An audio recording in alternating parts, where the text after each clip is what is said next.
And welcome back to another episode of Pokemon Knowledge. On today's episode, well, today I should say is Labor Day, and so it brought me to a good topic for this video, and it's sort of what is Pokemon? Pokemon, in a way, is just a labor of love. And what does the phrase labor of love even mean? It means, well, you might have a lot of love, a lot of passion for something, but you do a lot of work, not always for like a reward, but you do it because you actually love it. And I feel like no phrase sums up Pokemon better because really for most people in this hobby, I know on this channel, just in this area of this hobby, we get really deep down in the weeds. And sometimes it can feel like this is not a labor of love for people, but this is a business and or this is a way for people to grow, make money and stuff. But for the vast majority of this entire hobby, really Pokemon is just a labor of love. People are doing this hobby because they have a passion for it, because they love it. And I think it's important that we as collectors, we as investors, a flipper, a scalper, whatever you want to call yourself today, that's up to you. I don't care. But I think it's important that we still remember, like how this hobby is just a labor of love, and you have to put that passion and love into it, because I think if you do, you're just in the end so much more successful in this hobby. And the word labor itself just means work. And I've talked about it before. This hobby is not a sprint, it is a marathon. These are a lot of things I've said on previous videos because a lot of my opinions maybe have changed, but for my core beliefs, nothing's changed. And it's the same way. This hobby as a whole is still that marathon sprint. Nothing has changed when it comes to that. And everything you do in this hobby can sometimes feel like a labor of love because you can be putting tons and tons of effort into this hobby, whether it's watching hour-long lives, whether it's going deep down the rabbit hole, whether you're looking at Bulbapedia, whether you're looking at old PokeBeach articles, whether you're looking at E4 articles, you're diving deep down the rabbit hole. You're spending a lot of time, and a lot of that time doesn't always like give you some monetary reward at the end. It just has to be like because you enjoy it. And I have a full-time job. I know a lot of people out there watching this have a full-time job, and you're not doing Pokemon full-time. And I know there is a small percentage of the people out there that are doing, Pokemon full-time. And in a way, I'm not going to lie, I am jealous at them because I do believe that a lot of those people are doing what they truly love. But just for me, I can never do that segue. I just, can never lose my normal income and just do Pokemon full-time. And the reason why I can't do that is because I love Pokemon as like a passion, but in order to make this like a full-time job, Pokemon for me never feels like a job. And I think that is the most important thing. It does feel laborious at points, but it never feels like a job. And the reason why it doesn't feel like a job is because for my normal job, with the exception of, limited baskets of like PTO and stuff, and this hobby at any point you can sort of just walk away. You can slow down, you can speed up, you can go at whatever pace works for you at any minute of any day. It doesn't week to week, month to month, year to year, day to day. Like how much effort you put in this hobby can always change drastically. But for like a normal 9 to 5 job, you can't do that.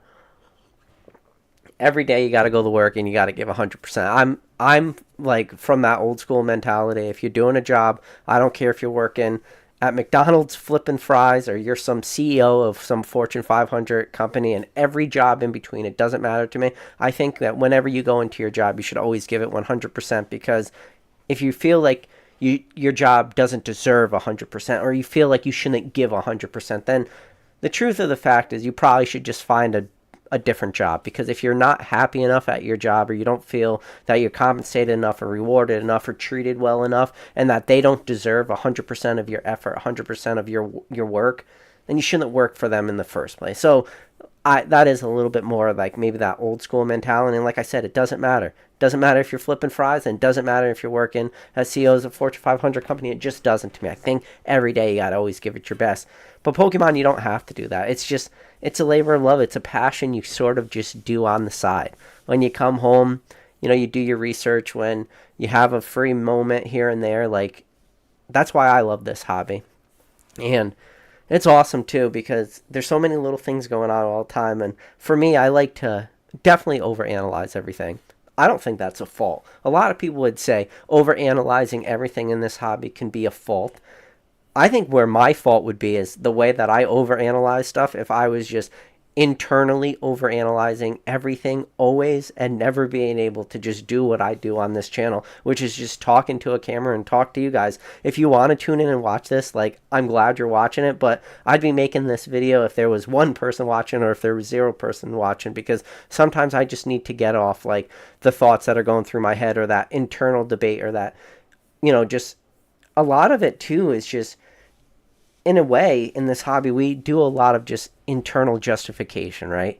And the reason why internal justification we do is because you have to, in a way, justify that labor of love, all the time you're putting into this hobby. For your normal job, it's easy to justify that time. Your normal job, when you go to work, you're away from your family, you're away from your kids, you're away from your wife. You're at work for between 8 and 12 hours a day, depending on your type of job, whatever you're doing, maybe even longer if you're working some crazy sort of hours. So it's easy to justify that time, because you justify that time as, well, this is my job. This is how I provide for my family. This is how we have health insurance. This is how I provide food on the table. How, like a roof over my kids' heads. That's a very, very easy justification to do. Now, it gets tougher when you talk about that labor of love and all that time you put in the Pokemon, and then it becomes a lot tougher to justify that. And then you say, okay, well, if I'm doing Pokemon here, like right now, maybe I could be doing something with my wife, or maybe I could be doing something with my kids, or maybe I could be focusing that brain power, focusing that energy on other parts of my life. So, like, that's that real fine line everybody is trying to walk, and just figure out, like, what works best for you. But what I found is the best of the labor of love, which is Pokemon, is every day that goes by, and you could go on a short timeline, you could go on a long timeline. Every day, every week, every month, every year that goes by, I'm seeing, like, call it the fruits of all this work that has been going into this hobby, all the benefits that have now started to play out. A lot of, like, the benefits of this hobby, a lot of that labor of love, that payoff, that pot of gold at the end of the rainbow, call it takes time for all that to manifest.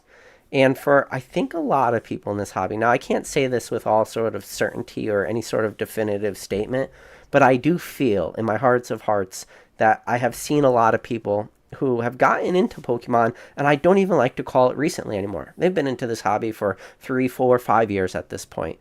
And I always say this, pull yourself out of today. At any other point in this hobby, for somebody to tell you that they were around for 3 to 5 years, that is a long time to be back in this hobby. It's just now that we live in this real weird, very short, truncated timeline where everybody has now only been around for 3 to 5 years. But remove yourself at any other point in the hobby. If you're in this hobby in 2016, and somebody told you they got back into the hobby in 2011, you'd be like, oh, wow, you've been around for a while. But nobody is around like people are today. And I keep rehashing this point. The people that are in this hobby now today are on a way different playing field than any other timeline in the history of this hobby. The amount of information people have, the amount of money people are spending, the amount of risk people are taking, like the love and the passion and that labor of love that I see today in people compared to any other point in this hobby blows out away a million miles away. Like, it's not even comparable in a way. I always talk about this, and the thing I always like to beat to death in a way is when I got back into this hobby, which I got back into this hobby when I was working in the oil fields in 2012, and it was the end of 2012, and it was because it was cold out. Fuck, it might have been like January, February 2013, but I remember it being the winter of 2012 because it was the first year I worked my job in the oil fields. But I remember walking to, like, the mailbox, picking up packages and stuff, and that's how I remember it. Listen, I was buying out unlimited Raichus. I tell this story all the time because I think it's important to give perspective. I was buying out unlimited Raichus of a card that I just was never able to pull as a kid. I was never able to make a trade for that card as a kid. And when I was bored and I started rediscovering stuff, and like a lot of people went through quarantine in 2020 because they were at home not doing anything, I just happened to run into where at the time I was originally from the East Coast. I moved to North Dakota. I was living in a man camp. We had our days on that we were working. We were going balls to the wall, like crazy hours every day. But when we were not working, I was sitting in the man camp by myself. Like, I had friends that were there, but they aren't really like true friends. They were more coworkers. So you're in your room for a lot of time on my Sony Vaio computer, going on eBay, rediscovering stuff from my childhood, because I just went through that quarantine in a different way than most people. And again, the cards I was buying was unlimited Raichus and a couple Shadowless thrown in there, but like, that was my entry point back into the hobby. And the reason why I do this is because I talk to other people in this hobby, and they tell me their re-entry into the hobby, and they tell me the things they were doing, the buys they were making, the research they were doing. It blows anything that I was doing for literally like the first couple years in this hobby, just miles away again. It's just insane. The labor of love that people are giving this hobby today versus any other point in this hobby, you need perspective. Even the people in this hobby who were doing really big things, when you ask them about like their first year or 2 or 3 years back into the hobby, and you listen to their stories, and I'm talking the topper echelon, that top 1-2% of all sellers of Pokemon, all buyers of Pokemon, you talk to them, and then you ask them about what they were doing, and they were doing big buys, but when you compare them to the buys people are doing today, the people that re-entered, given the same timeline, which is 3 years, and it's like, wow, you were doing some of the most amazing things anyone was doing in the hobby at the time, but fast forward today, put it into perspective, you were just a random Joe Smo off the street. Like, you're just a random guy, because the plays you were doing while, when the time for all these plays like played out, given, a decade or, decade and a half for some of these, it's like people look back on them and go, wow, those all played out and paid off amazing. But perspective from what people are doing today, it's not even close. But it all goes back to that labor of love, and goes back to like what I said, like when I tried to do like the overanalyzation and stuff. And the reason why I do these videos is because I need to talk through things. It's just like, I'm constantly trying to just look at, and this is hard. And anybody that tells you that it's not hard, is I'm constantly trying to like figure out the future of this hobby for both myself and sometimes maybe for others, because I do have a channel, I am talking to people. But when I look at the hobby in the future, I try to do it in different clips and different timelines, whether that's, a month from now or a year from now or 5 years from now and 10 years from now. And the further that timeline goes out, the harder that speculation becomes. And I've talked about this before. It's really easy if you were to ask me with certainty, where do I see the hobby tomorrow? I could tell you with close to 100% certainty where I see the market tomorrow. A month from now, that certainty gets a little bit less, but it's still pretty strong. A year from now, it drops down a lot. 5 years, 10 years, 20 years from now, I've seen people write comments like they're going to hold for 20 years. They're going to buy a booster box, put it in the closet for 20 years. What I think is going to happen in the hobby in 20 years from now, yes, I have a personal opinion of where the hobby is going to be, but the percentage of certainty I have on that is probably like sub 10%. Fuck if I know. You go back on just in the short amount of time and trying to speculate where the hobby would be, in a couple years, it just gets super convoluted. And there's so many like little nuances that go on. Like even in the today, living in the now, I'm looking at products that are coming out. I'm looking at sets, and like, because we are living in now, this is beginning of September of 2023. So let the record book show this. Like at the time we're recording this video, the most lackluster products that are out there are the Scarlet and Violet, product line. So you have Scarlet and Violet base is really like lackluster, and it's not doing, and when I talk about lackluster, I'm not talking about the cards in it or the set itself. I'm talking about like just how the hobby has received that product and how the secondary market demand is for that product. I think there was a lot of demand at the beginning of it, but it's really definitely fell off a lot. And a lot of those products are more or less stagnant in a way. I mean, if you have a booster box for $100 sitting on a store shelf, it might not move. And $100 is cheap for Scarlet and Violet, especially when you're talking about distribution is like $5 less than that $100. And that product, it's tough to move. Scarlet and Violet base, Paldea Evolved. Obsidian Flames. We're going to come into Paradox Rift. Obsidian Flames, like one of that beautiful things that Obsidian Flames has going for it is Charizards. The problem is yeah, you got like, call it 4 Charizards in it, right? You have like the half art, whatever Charizard. You have that the full art Charizard, which is like the crystal type, and then you have like the 2 secret rares with the silver, like illustrator Charizard, call it, and then the gold Charizard. But that full art Charizard, I think it's October 8th or October 10th. I think maybe October 10th. But we're going to see that Charizard EX Premium Collection Box. And if you don't know what that Charizard EX Premium Collection Box is, it's that same full art Charizard. It's going to be a promo. Yes, it's not exactly the same card because it's not, what is Obsidian Flames, like 197 cards. So it's not out of 197, but it's still like a promo. It's still that Charizard. It's just instead of his head facing this way, his head's facing this way instead. So it's more or less the same card, and I think that card coming out, and right now it seems like Charizard, a lot of people are saying Charizard's going to potentially have some playability to it, and I think that's definitely helping the prices for some of these Charizards right now.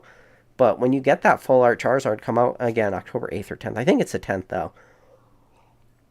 from that Charizard EX box, like, we're going to see that market definitely dip on that other card. And yes, I understand it's a, card you're going to pull from a set versus a Black Star promo, but I don't know if people will be able to differentiate between those two cards well enough. Definitely, even in the short term, I don't know how well people will be able to really differentiate between those. And then in the long term, the long run, I have no clue. I have found this very true.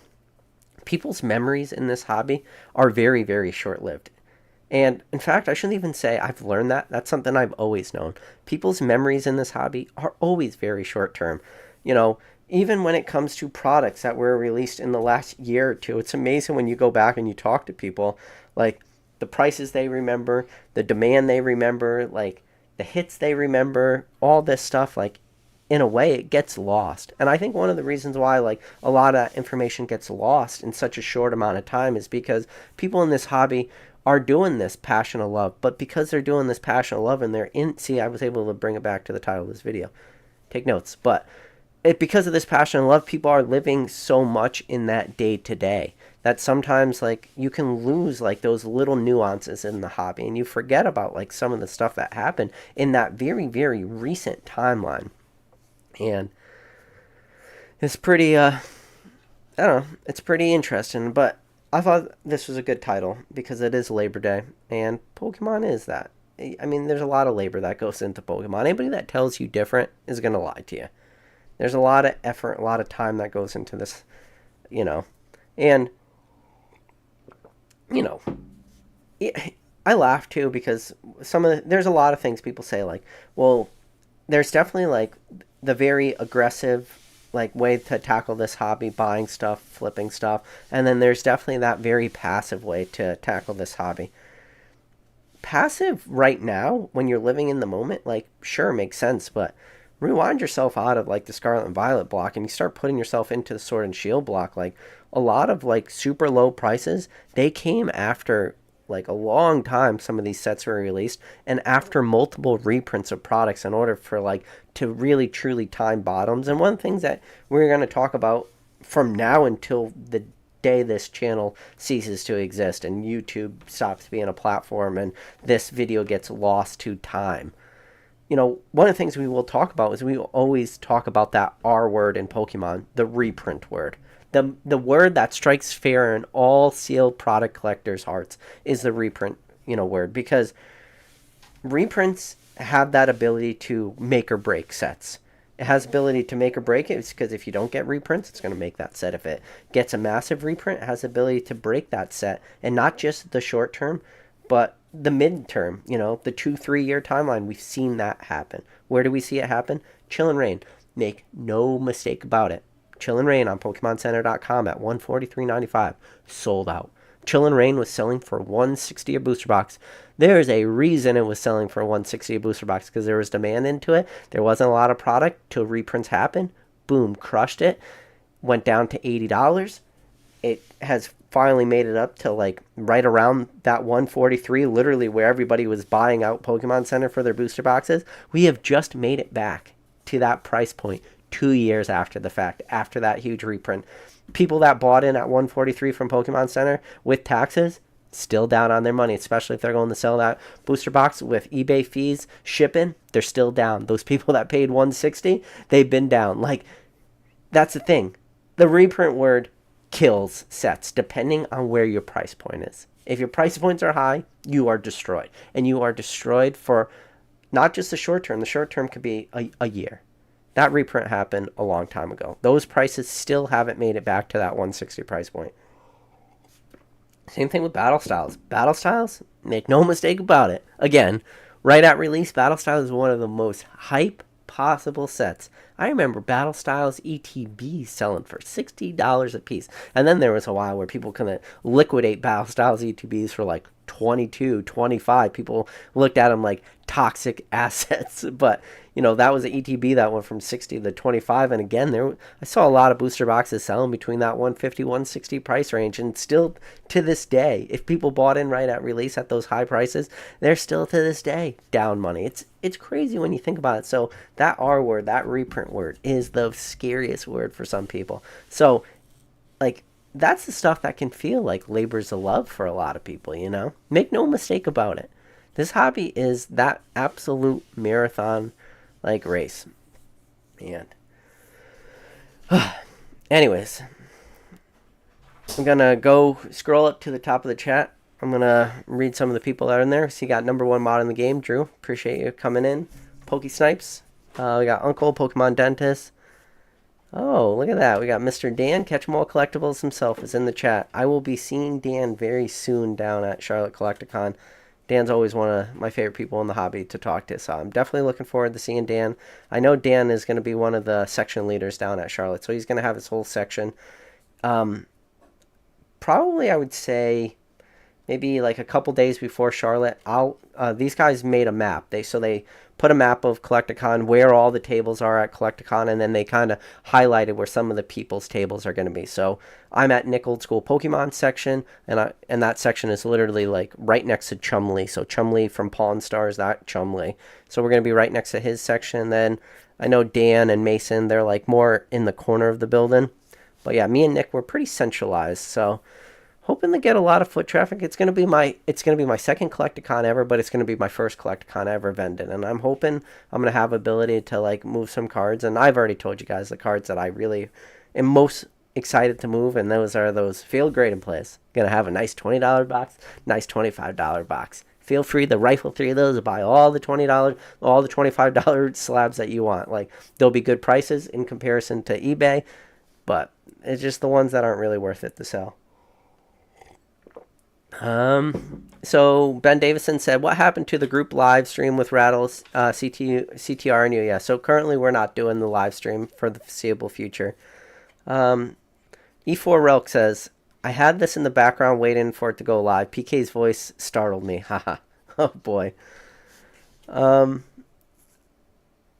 So Doodles in the Membrane says, Pokemon is like my fun, relaxing job. Getting nerdy into the details is like a distraction. And it definitely is.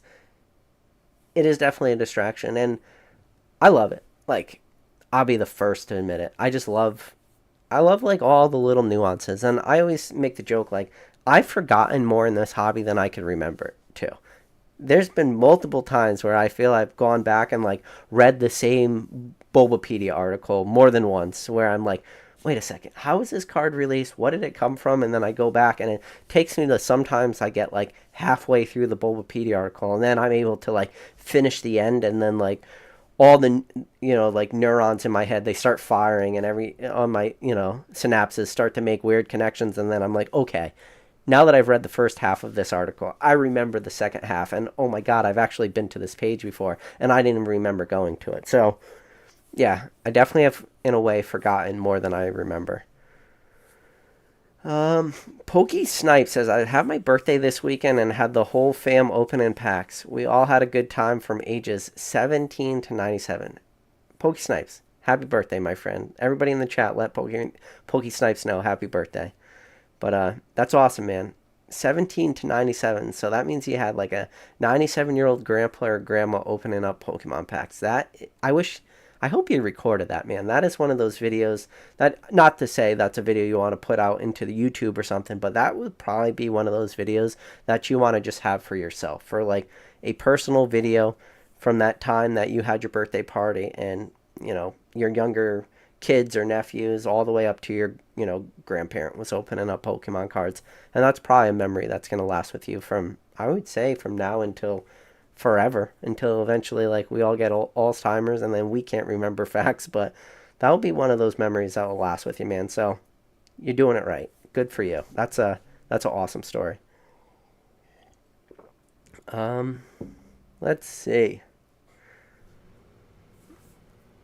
uh Relk says 4-month old has a witching hour. PK has venting hour. I'm here for both. Oh yeah, I definitely know what it's like to have a newborn with a witching hour. It's my son's witching hour is like 7 p.m. and it's just from 7 p.m. to 8 p.m. It's just nonstop crying. Nothing you can do. You can feed him. You can change him. He's just gonna keep crying, man. It gets brutal. But I think anybody with kids has definitely remember that, unless they've blocked that out of their memory, and that's just like that selective memory. There's some things about having kids that you want to remember, some things you don't, and those witching hours can be sometimes things you don't want to. So Hermitman1 said, PK, did you really grade 70 PSA 10, not just cap?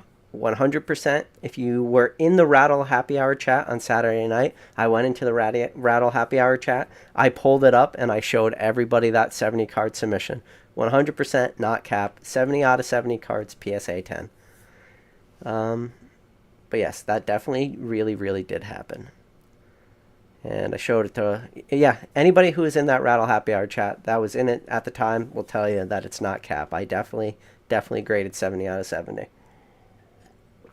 First time ever that's happened to me. And I also, in a different submission, graded my first ever Raichu, PR1, Shadowless Raichu, and PR1, a white whale of the hobby for me, my Moby Dick, something that's taken me forever to do. And if you guys aren't following me on Instagram, I recommend you checking out my Instagram, and that card is my most recent post. So if you guys do want to follow my Instagram, in the description of this video below is a link to my Instagram, and you'll see that PR1 Raichu with a super, super high cert number. I think it starts like 7-7. It's crazy how high we are already. Like, before we know it, we're going to be into the 8s for PSA. That's crazy, you know? People still look back on like the 2 era, and that seems like forever ago. We're getting close to the 8 era. That's insane. Even like 6 certs now look old. 5 certs look old. 4 certs, well, 4 certs are something different, but 5 and 6 certs are crazy.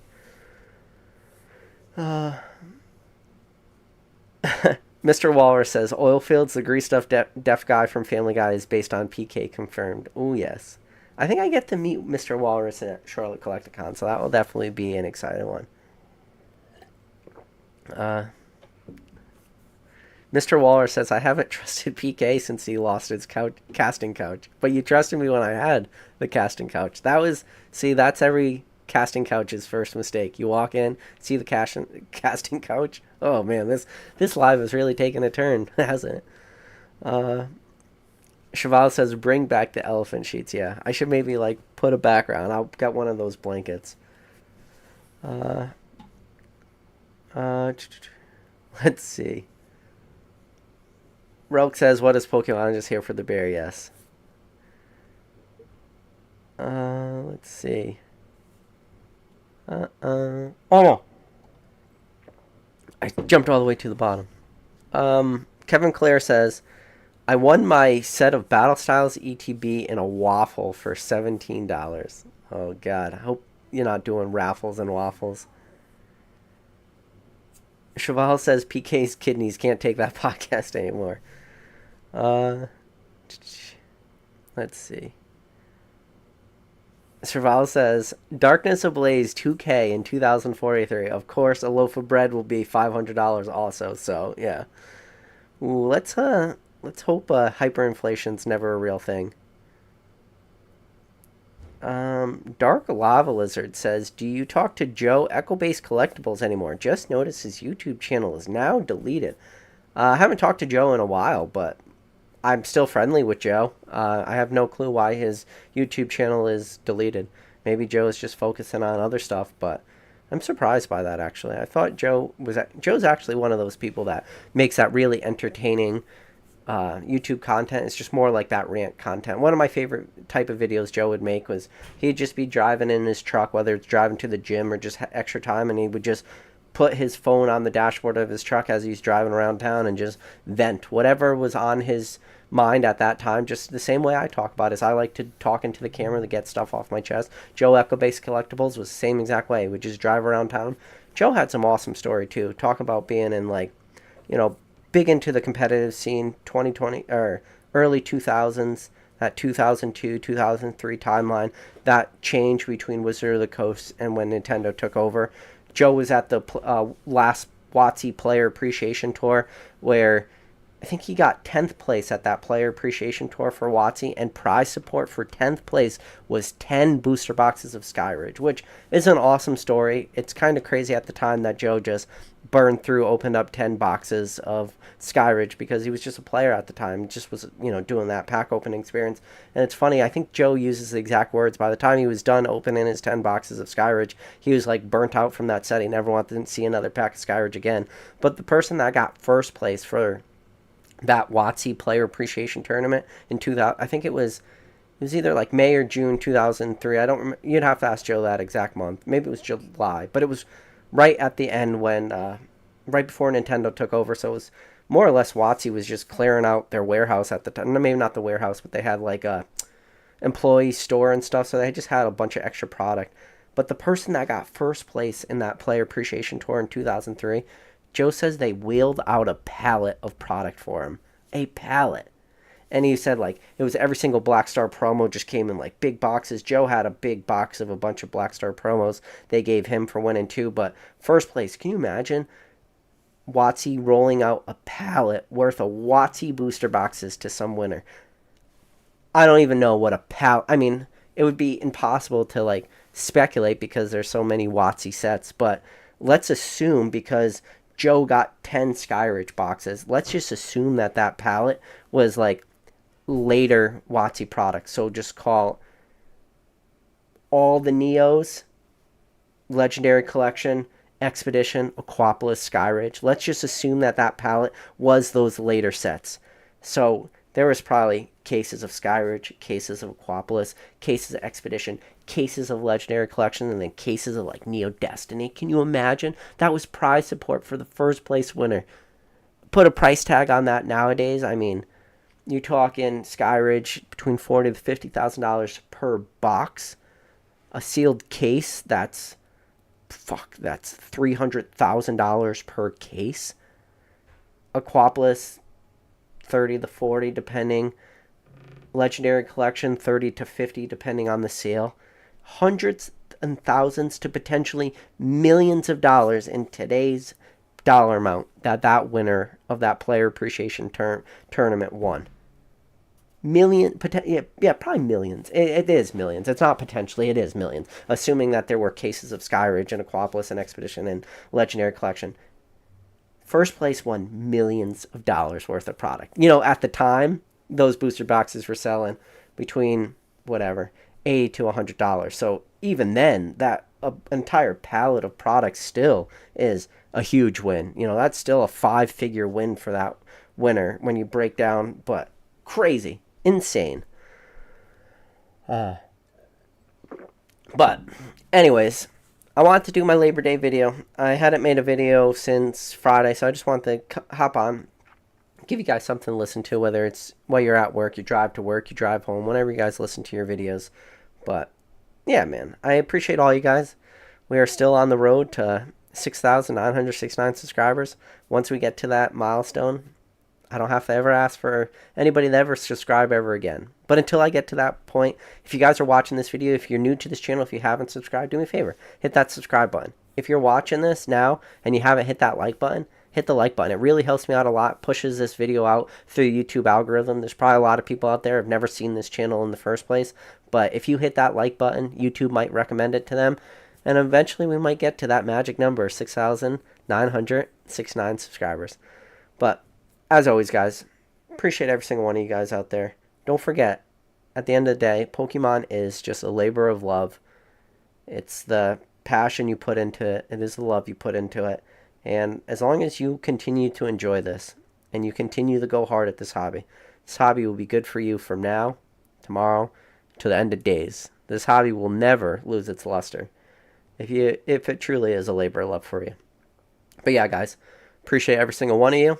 And as always, I'll catch you on the next video.